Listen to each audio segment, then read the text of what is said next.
Salut à tous! Aujourd'hui, nous allons parler de la blessure d'humiliation. La blessure d'humiliation est donc l'une des 5 blessures de l'âme. Que je rappelle, elles sont la blessure de rejet, la blessure d'abandon, la blessure de trahison, la blessure d'injustice et la blessure d'humiliation. Elles nous sont activées par nos parents durant notre petite enfance et elles nous induisent en fait un comportement, une manière de voir les choses par peur de revivre en fait la souffrance liée à la blessure.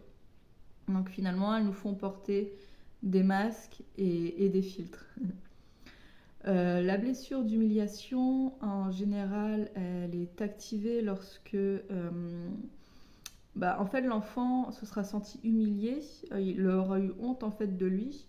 Alors, un exemple qui est cité par Lise Bourdeau, ça va être, admettons qu'un enfant il se soit sali dans la boue, vous voyez, et que ses parents racontent la scène avec d'autres adultes, et puis ça rigole et tout.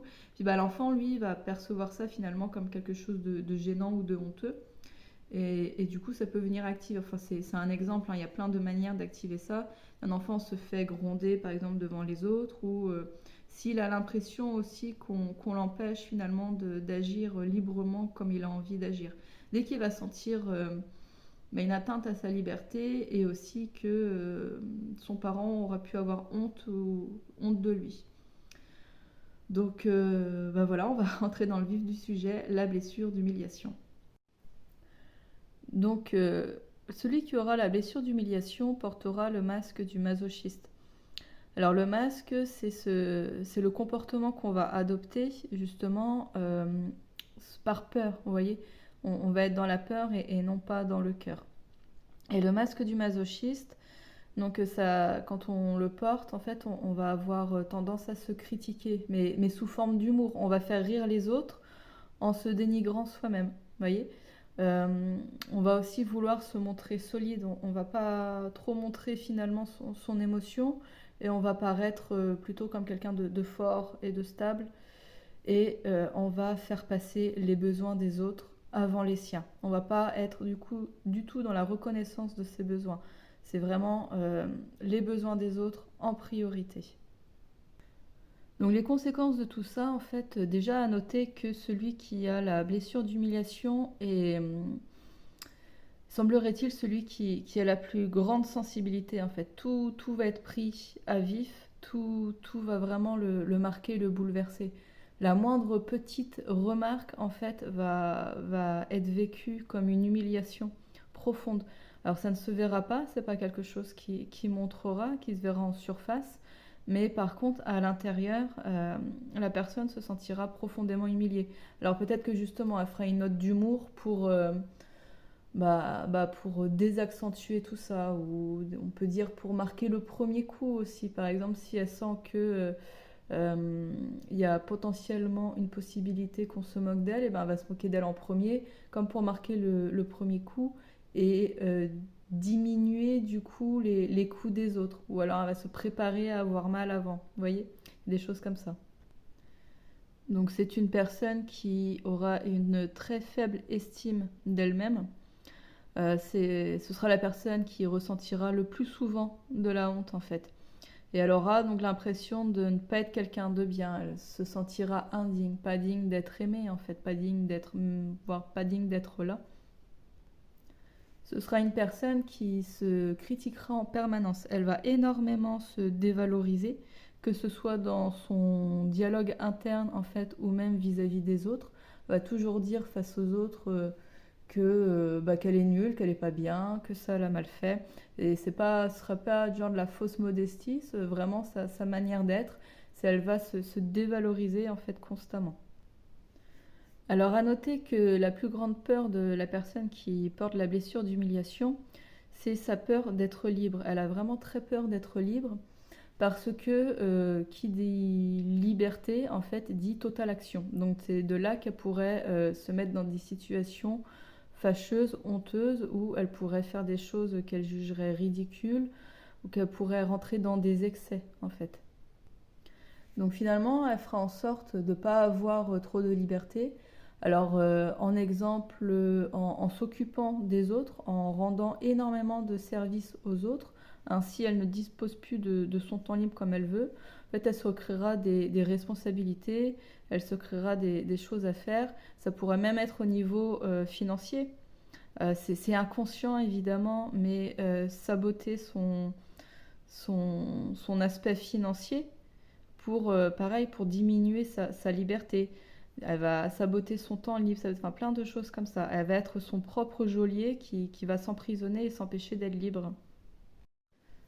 Donc l'enjeu pour lui, en fait, ça va être vraiment de comprendre toute l'importance qu'il a, de comprendre que c'est une personne qui est digne et qui est estimable, et de oser laisser jaillir sa lumière qui ne demande qu'à sortir, en fait, qu'à sortir du cœur, qu'à s'expandre. Donc c'est une personne qui va énormément du coup donner de sa personne aux autres. Et pour autant, elle aura l'impression que les autres abusent d'elle. Parce que comme finalement c'est une personne qui va pas du tout savoir reconnaître ses besoins, ou si elle va les reconnaître, ou en partie, elle ne va pas du tout oser les exprimer de toute manière. Donc les autres, ils ne peuvent même pas savoir finalement de quoi elle aurait besoin ou autre. Ils ne peuvent même pas imaginer que la personne bah, finalement, elle n'a pas du tout le temps, par exemple, de les aider, hein, que ce soit pour un déménagement ou enfin n'importe quoi. Et elle, du coup, elle va vraiment elle va avoir honte de ça, en fait, finalement, de se faire abuser par les autres. Elle va avoir ce sentiment d'être abusée par les autres et elle va se sentir humiliée par ça. Mais paradoxalement, le fait d'exprimer ses besoins, eh ben, ça lui fait honte. Elle aurait honte pour elle et aussi honte pour les autres. Elle aurait peur de faire honte à quelqu'un en fait. Alors par exemple, ça pourrait venir, admettons que dans une famille où il y a un secret de famille et qu'il ne faille pas en parler. Alors l'exemple qui est donné, ça peut être un oncle qui est en prison par exemple, et puis il ne faut surtout pas que ça se sache parce que c'est honteux. Bah, ça c'est pareil, c'est quelque chose qui peut venir créer ce genre de sentiment-là. C'est honteux, faut pas en parler, attention aux autres en fait, attention à ne pas humilier les autres.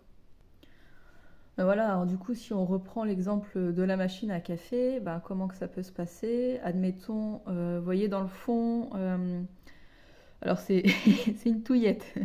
Le- la, la personne qui a le petit nuage au-dessus de la tête, admettons qu'il reste qu'une seule touillette, et elle a besoin de la touillette. Mais il y a l'autre personne aussi qui va avoir besoin de la touillette, alors elle va lui donner. En affichant un sourire, alors qu'à l'intérieur, bah, finalement, bah, elle va pas être contente de cette situation-là. Elle va même en avoir honte, vous voyez. Mais elle va quand même donner la touillette à la personne. Et la personne, elle sait pas en fait, finalement. Elle sait pas ce qui se passe dans le monde intérieur de la personne souffrant de la blessure d'humiliation.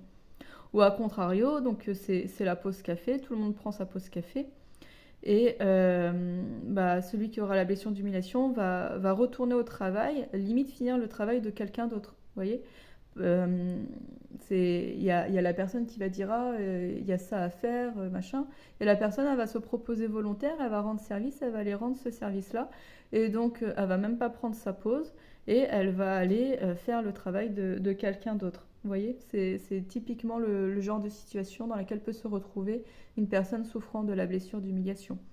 Donc après, l'idée pour elle, ça va être vraiment d'identifier ses besoins et de réussir à prendre sa place autrement que en faisant en fait les choses à la place des autres. Vous voyez, ça va être de réussir à faire briller sa propre lumière et à identifier ses besoins et surtout à respecter ses besoins et ses limites. C'est aussi une personne qui fera tout pour ne pas blesser les autres. En fait, elle se sentira responsable des malheurs de ceux qui l'aiment, en fait. Donc, il y a beaucoup d'empathie qui est là chez cette personne. Bah, je pense que comme elle, déjà, elle souffre pas mal. Et bah, forcément, quand on aime les autres, on ne veut pas que les autres souffrent. Et elle, comme elle est vite blessée, finalement, par les propos des autres, donc du coup, elle fera toujours très attention à ce qu'elle dit pour ne pas blesser les autres. Et donc vraiment un sentiment de responsabilité qui sera assez fort, où elle va se sentir responsable du malheur ou du bien-être des autres. Si quelqu'un est malheureux, bah, ce sera de ma faute parce que je ne l'ai pas assez rendu service, parce que je n'ai pas assez fait pour lui. Vous voyez? En général, au niveau de la sexualité, même si c'est pas pour tout le monde, il y a des blocages. Donc, il y a Parce qu'il y a honte en fait, déjà de prendre du plaisir, c'est quelque chose qui est honteux. Et autour de ce domaine-ci particulier, particulièrement, il y a vraiment un blocage qui est établi. Donc, comme on l'a dit, sa plus grande peur, c'est la peur de la liberté. Ensuite, c'est aussi une personne qui a peur de passer pour un égoïste, en fait, s'il dévoile ses besoins ou ses désirs. Donc, vraiment, c'est cette fausse idée-là. Mm. Puis donc, elle a évidemment extrêmement peur d'être abaissée ou humiliée ou de se sentir indigne. Et surtout, c'est la liberté, hein. C'est étrange, hein, mais de se dire qu'on a peur comme ça d'être libre, c'est étrange et c'est intéressant à la fois. Donc l'idée, c'est d'oser finalement, oser être qui on est et d'être libre d'être qui on est sans en se disant je m'en fiche finalement de ce que les autres peuvent penser, mais sans avoir ce sentiment de honte en fait à la moindre chose. Mais ça, c'est quelque chose qui est possible, hein, sur lequel on peut travailler. Alors, la personne qui a la blessure d'humiliation, au niveau de ses caractéristiques physiques, elle aura plutôt un corps rond, hein, une corpulence assez ronde. Euh, Plus la blessure sera prononcée finalement, et plus le corps sera corpulent, sera rond. Alors, sauf s'il y a avec une autre blessure, en fait, elle va contrôler du coup énormément son poids, et de là que ça pourrait être difficile finalement de déceler la blessure d'humiliation. Après, à noter que de toute manière, la personne qui a la blessure d'humiliation, elle aura en général un visage rond, de toute manière, et elle aura aussi un cou assez gros, la taille courte. Elle aura des grands yeux en fait, un peu ouverts, un grand ouvert avec innocent, vous voyez, un peu rond. Elle aura la bosse pour avoir la bosse du bison dans le haut du dos. Elle sera une personne qui pourrait s'habiller assez serré pour accentuer finalement ses rondeurs. Parce qu'à noter que donc la personne elle va avoir peur d'avoir honte, va avoir peur d'être humiliée, mais elle va créer des situations finalement où elle pourrait avoir honte d'elle. En exemple, une personne qui va régulièrement tacher ses vêtements, par exemple en mangeant, eh ben, il est possible qu'elle ait cette blessure-là d'humiliation, et que donc inconsciemment, eh ben, elle va créer donc, des situations où elle pourrait avoir honte en fait d'elle. Donc ça peut être en tachant donc, ses vêtements en mangeant, ça peut être en faisant exprès, même si c'est inconscient, vous voyez, mais elle va faire exprès de tomber ou des choses comme ça en fait. Et au niveau des maladies, donc c'est des personnes qui auront plutôt des problèmes de dos, des maux de dos, des lourdeurs dans les épaules, des problèmes respiratoires, des problèmes aux jambes et aux pieds, des problèmes de foie, des maux de gorge comme la laryngite, des problèmes à la glande thyroïdienne, et aussi des problèmes au pancréas et des problèmes au niveau cardiaque. Alors, la personne qui aura réussi à dépasser sa blessure d'humiliation, elle va développer donc des qualités spécifiques. Donc, ce sera une personne qui sera extrêmement audacieuse, très aventurière et très polyvalente en fait, avec beaucoup de capacités sur beaucoup de domaines différents. Donc, ce sera une personne qui aura appris à reconnaître et à respecter ses besoins. Elle sera aussi très sensible aux besoins des autres, et elle les respectera.